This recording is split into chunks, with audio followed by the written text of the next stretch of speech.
일라이 릴리와 노보노디스크 누가 더 투자 매력도가 높은가? 주가를 좀 보게 되면 2021년에 위고비가 나왔거든요. 노보노디스크 주가 더 빠르게 성장을 했고요. 투자자 입장에서 봤을 때 노보보다는 릴리가 매력적인 거 아닌가? 이슈톡입니다. 요새 뜨거운 산업이죠. 비만 치료제 산업입니다. 제가 지난주에 덴마크를 방문했었는데요. 노보노디스크 홀딩스 파운데이션 기업을 방문할 계기가 있었습니다.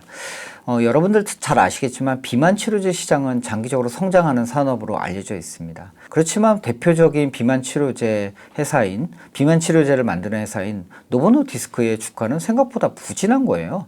왜 그럴까? 한번 많은 고민을 해봤고요. 두 가지 정도 이벤트가 있었습니다. 첫 번째는 노보노디스크의 위고비를 미국에서 유통시키는 힘스가 있는데 이 기업과 노보노디스크의 파트너십이 종료가 됐습니다. 그 소식으로 힘스 주가는 34% 급락을 했고요. 노보노디스크도 5% 정도 주가가 빠진 일이 있었습니다. 뭘 의미하는지 한번 같이 알아보겠습니다. 지난주였죠. 미국 당뇨병 학회가 있었습니다. 이때 발표됐던 내용이 주가에는 어떤 영향을 미치는지 한번 좀 같이 알아보면 좋을 것 같아요. 마지막으로 일라이 릴리와 노보노디스크 누가 더 투자 매력도가 높은가 한번 같이 고민해 보도록 하겠습니다. 주가를 좀 보게 되면 2021년에 노보노디스크의 위고비가 나왔거든요. 그때 이후 2022년부터 23년까지 노보노디스크 주가 빠르게 성장을 했고요. 2023년 말에 일라이 릴리의 젯바운드라고 하는 그 상품이 약품이 나왔죠. 그래서 24년 이후에 생각보다 릴리 주가 괜찮았습니다. 그런데 문제는 뭐냐 하면 지금 노보노디스크가 주가 하락폭이 생각보다 큰 거예요. 그래서 산업은 좋은데 왜 주가가 이렇게 안 좋을까? 많은 고민을 하게 됐습니다. 그 이유 한번 살펴보도록 하겠습니다. 비만 치료제 시장은 빠르게 성장하고 있는 것 같습니다. 글로벌 비만 인구가 지금 현재 10억 명을 돌파하고 있는 상황이거든요.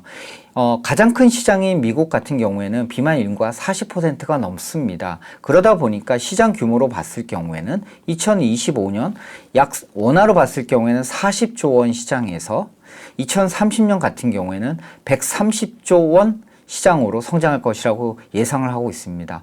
5년 만에 3배 정도 성장하는 시장이죠. 정말 성장은 빠르게 되고 있는 것 같습니다. 그럼 주요 플레이어에 대해서 좀 살펴보도록 하겠습니다. 노보노디스크가 첫 번째 그 비만 치료제를 만든 회사입니다. 노보노디스크는 원래는 당뇨병 치료제를 개발하는 회사였습니다.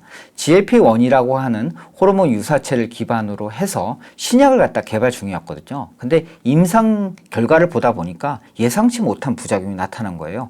환자들의 체중이 줄어들고 있다는 거죠. 무려 10kg씩 빠지는 사례들이 나타난 거죠. 여기서 발상의 전환을 합니다. 당뇨만 치료할 게 아니라 비만 치료제로 이걸 써야 되겠구나. 그래서 탄생한 게 2014년에 출시된 삭센다, 2021년에 FDA 승인을 받은 위고비입니다. 2021년 위고비 출시 이후에 노보노디스크 주가는 상승을 하게 되고요. 2023년 말 같은 경우에 일라이 릴리는 젯바운드라고 하는 상품을 출시했죠. 그러면서 미국 비만 치료제 시장에 본격적으로 진입을 하게 됩니다. 릴리의 젯바운드 같은 경우에는 체중 감량 효과가 더 강하고 부작용은 생각보다 적었습니다. 첫 번째로 보게 되면 약물 효능을 비교하게 되면 체중 감량 그리고 20% 이상 체중 감량이 되는 비중이 노보노 대비 월등히 좋았습니다. 두 번째로는 생산을 보게 되면 릴리 같은 경우에는 공급 쪽에 이슈가 있었거든요. 이 효능이 워낙 좋다 보니까 사람들이 많이 찾아서 물량이 딸렸던 거죠. 릴리는 이러한 공급 이슈를 갖다가 2023년 10월에 대부분을 해결을 했습니다. 그렇지만 노보는 2024년까지 이 문제를 끌고 간 거죠. 릴리 같은 경우에는 온라인으로 직접 판매하는 파격적 유통 방식을 채택을 한 거죠. 반면에 노보는 아까 전에 얘기했던 힘스 같은 고가 플랫폼과 제휴를 통해서 이런 문제를 해결하려고 했습니다. 가격, 소비자한테 제일 중요하죠. 릴리가 노보보다 쌉니다. 더구나 릴리는 자비 부담 환자를 위한 리베이트 정책까지 잘 운용하고 있어서 보험 적용이 애매한 중산층 같은 경우에는 릴리를 선호하게 된 거죠. 릴리 같은 경우에는 강력한 약물 효과, 그냥 약효죠. 약효가 강하고 생산 같은 경우에는 빠르게 올라왔고요. 유통 전략이 유연했었고 무엇보다 가격이 쌌습니다. 반면에 노보 같은 경우에는 2024년 들어서 공급 관련된 이슈에 시달렸고요. 차세대 복합자인 카그리세마의 시장 출시가 지연이 되고 있었습니다. 더구나 그 힘스라고 하는 유통 관련 문제도 겹치게 되는 거죠.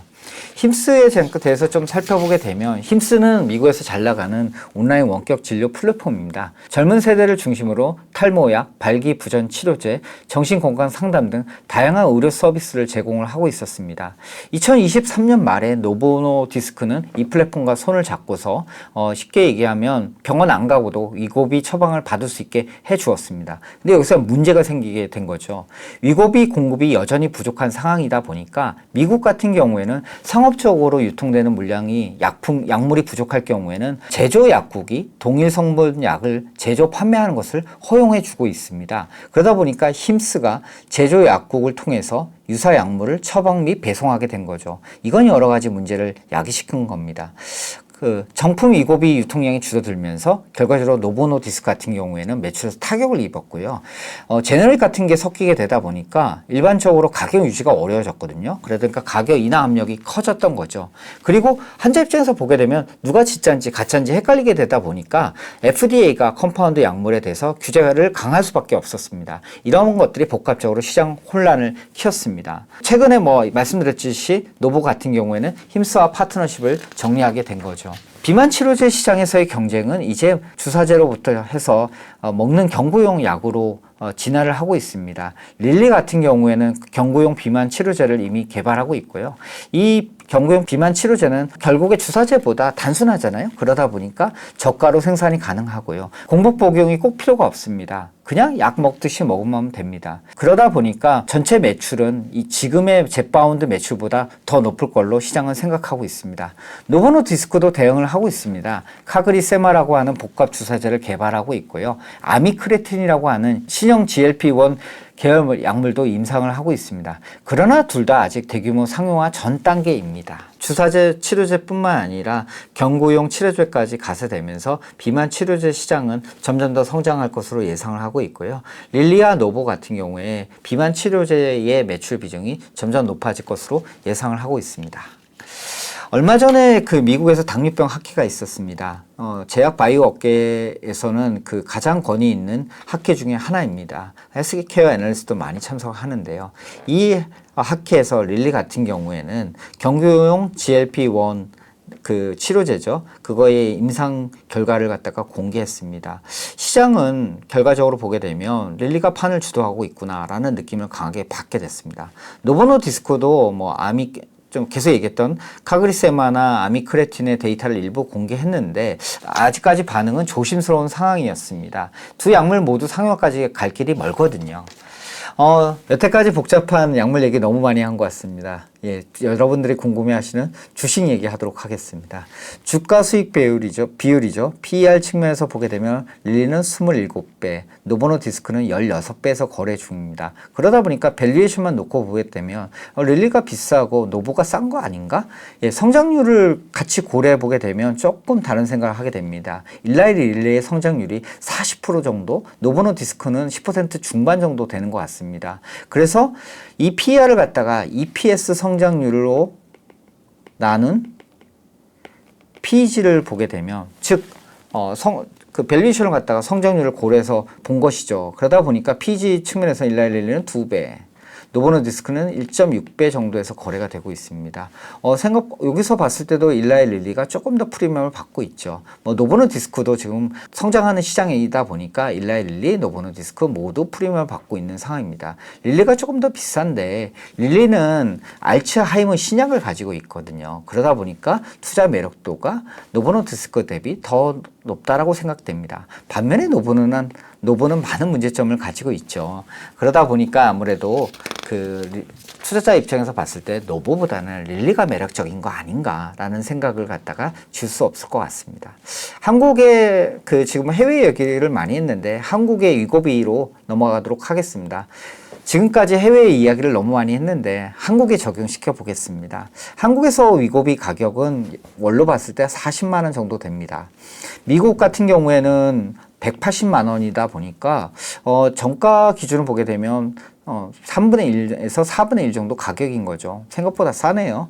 예, 왜 그런지 살펴보게 되면 한국 같은 경우에는 대기 인원이 제한적이라는 얘기가 많습니다. 생각보다 날씬한 분들 많으신 것 같아요. 그리고 공급은 안정적이고 그러다 보니까 가격을 잘 통제하고 있다라는 생각을 하게 됩니다. 지금까지 비만 치료제 시장의 성장과 이 성장하는 산업에서 양강 구도를 보이고 있는 경쟁 구도를 보이고 있는 릴라이 릴리와 노보노디스크에 대해서 알아봤습니다. GLP-1 계열의 약물이 점차적으로 확산되면서 전 세계 소비자들의 라이프 스타일 그리고 산업 구도에 변화를 줄 것 같습니다.